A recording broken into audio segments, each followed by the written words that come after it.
Hi to all, welcome back to our channel. ఏంటి bag pack చేస్తున్నాము అని అనుకుంటున్నారా? ఈరోజు మేమైతే బాసరా వెళ్తున్నాం. సడన్లీ ప్లాన్ అయితే వేసుకున్నాం. వసంత పంచమి ఉంది కదా, మా పాపకి అక్షరాభ్యాసం చేయిస్తే బాగుంటుంది అని చెప్పేసి ఫిక్స్ అయ్యాం. ఇంకా జర్నీ స్టార్ట్ చేద్దామనేసి బ్యాగ్ అయితే ప్యాక్ చేసుకున్నాం. ఇంకా మేము 1 వరకు రెడీ అయ్యేసి బస్ స్టాప్కి అయితే వెళ్ళాము. ఫస్ట్ టైం బస్ జర్నీ చేస్తున్నాం బాసరాకి. ఎంజీబీఎస్లో దొరుకుతుందేమో అని చెప్పేసి వెళ్ళాము, కానీ అక్కడ మాత్రం నిజామాబాద్ బస్సెస్ రావట్లేమంట, చాలా తక్కువగా రేర్గా వస్తున్నాయంట. ఇంకా తర్వాత టైం చాలా ఎక్కువ అయిపోతుంది, 3 అవుతుంది అని చెప్పేసి ఇంకా వెయిటింగ్ చేసే ఓపిక లేక జేబీఎస్ బస్ స్టాప్కి అయితే వెళ్ళిపోయాము. మీరు ఎవరైనా బస్కి వెళ్ళాలి బాసరాకి అని అనుకుంటే డైరెక్ట్ జేబీఎస్ వెళ్ళి అక్కడ నుండి డైరెక్ట్ బస్ అయితే ఉంది. మాలా మీరు డబల్ వెళ్ళకండి. ఇంకా స్పెషల్ అకేషన్ కాబట్టి చాలా రష్ అయితే ఉండే, మాకైతే సీట్స్ దొరకలేదు. ఇంకా అలా 1 అవర్ జర్నీ చేశాక కొంతమంది పాప ఉందని చూసి లేచి సీట్ ఇచ్చారు. ఇంకా మా పాప అయితే బయట అది ఇది చూస్తూ ఎంజాయ్ చేస్తూ జర్నీ చేసింది.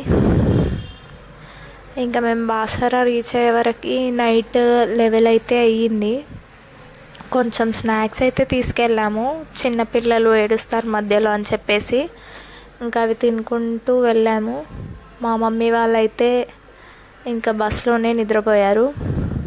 నిజామాబాద్ వెళ్ళాక కొంచెం బస్ ఖాళీ అయిందని చెప్పేసి సీట్స్ అయితే దొరికాయి, కూర్చొని ఇంకా అలా నిద్రపోయారు వాళ్ళు.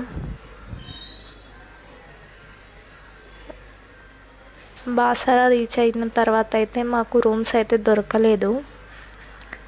చాలా పబ్లిక్ ఉండడం వల్ల రూమ్స్ ఫర్ 1 డే 10,000 రూపీస్ అయితే ఛార్జ్ చేస్తున్నారు. ఇంకా ఎందుకులే మార్నింగ్ వెళ్ళిపోయేదానికి అని చెప్పేసి మేము అక్కడ టెంపుల్ దగ్గరికి అయితే వెళ్ళాము. చాలామంది బయట ఉన్నారు, ఇంకా వాళ్ళతో పాటు మేము కూడా అక్కడనే కూర్చొని డిన్నర్ చేసేసాము. మాకు డిన్నర్ చేసే వరకు 12 అయితే అయింది. అక్కడ ఉన్న వాళ్ళు అయితే చెప్పారు మాకు 3కి దర్శనం స్టార్ట్ అవుతుంది అక్షరాభ్యాసం చేయించుకునే వాళ్ళు. రష్ అయితే చాలా ఉంది, 3 వరకు వెళ్ళండి మీరు అని చెప్పారు. ఇంకా సరేలే అని చెప్పేసి కాసేపు కూర్చొని అక్కడ భజన అవుతుంటే చూసి ఇంకా గోదావరి నదికి అయితే వెళ్ళాము. మేమైతే డిన్నర్ ఇంటి నుండే చేసుకొని వచ్చాము. ఇంకా అక్కడ ఎక్కడ తినేది మనకి ఫస్ట్ టైం ఏం తెలీదు అని చెప్పేసి ఇంటి దగ్గరనే వంట చేసుకొని వెళ్ళాము. ఇంకా తిని గోదావరికి వెళ్ళి స్నానం చేసేసుకొని రెడీ అయ్యి అక్కడ దేవుని దగ్గర దర్శనం అయితే చేసుకున్నాం దీపం పెట్టి. ఇంకా మా పాప అక్షరాభ్యాసంకి అయితే వెళ్ళిపోయాం. చాలా రష్ అనేది ఉంది టెంపుల్లో. మాకు దర్శనం అయ్యే వరకే 3 అవర్స్ పట్టింది. 3 o'clock స్టార్ట్ అయితే 6కి బయటికి వెళ్ళాము దర్శనం అంతా అయ్యి.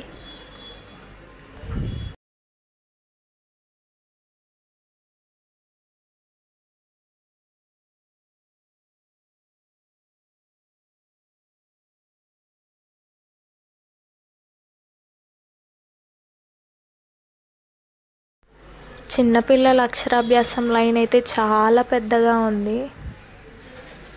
మా పాప ఎలా ఉంటుందో, మాకు కోఆపరేట్ చేస్తుందో లేదో అని చాలా భయపడ్డాం, కానీ తను మాతో పాటు చాలా హ్యాపీగా ఎంజాయ్ చేసింది. ఏమంతగా సతాయించలేదు. మధ్యలో వెళ్ళాక లైన్లో ఉన్నప్పుడే పడుకుంది. ఇంకా దగ్గరికి వెళ్ళాక అక్షరాభ్యాసం స్టార్ట్ అయ్యే ముందు లేపాము. పంతులు అలా చెప్తుంటే మేము మా పాపతో చేయించి అక్షరాభ్యాసం కంప్లీట్ అయితే చేసుకున్నాం.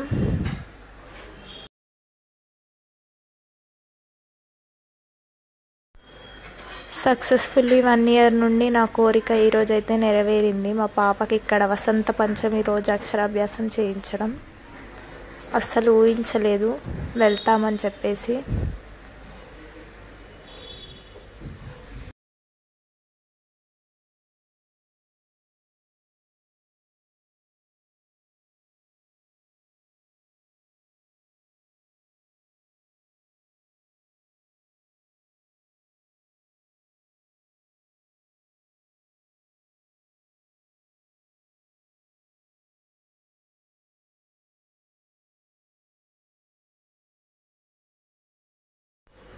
ఇంకా అక్షరాభ్యాసం చేయించాక మేము దర్శనానికైతే వెళ్ళాము. అట్నుంచి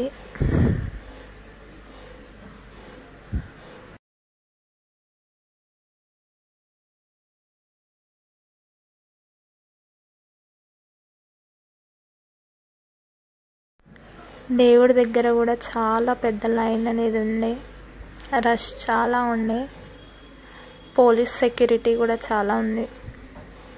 బాగా అనిపించింది టెంపుల్ దగ్గర ప్రశాంతంగా. మనస్ఫూర్తిగా అమ్మవారిని మొక్కుకొని అయితే వచ్చాము మేము.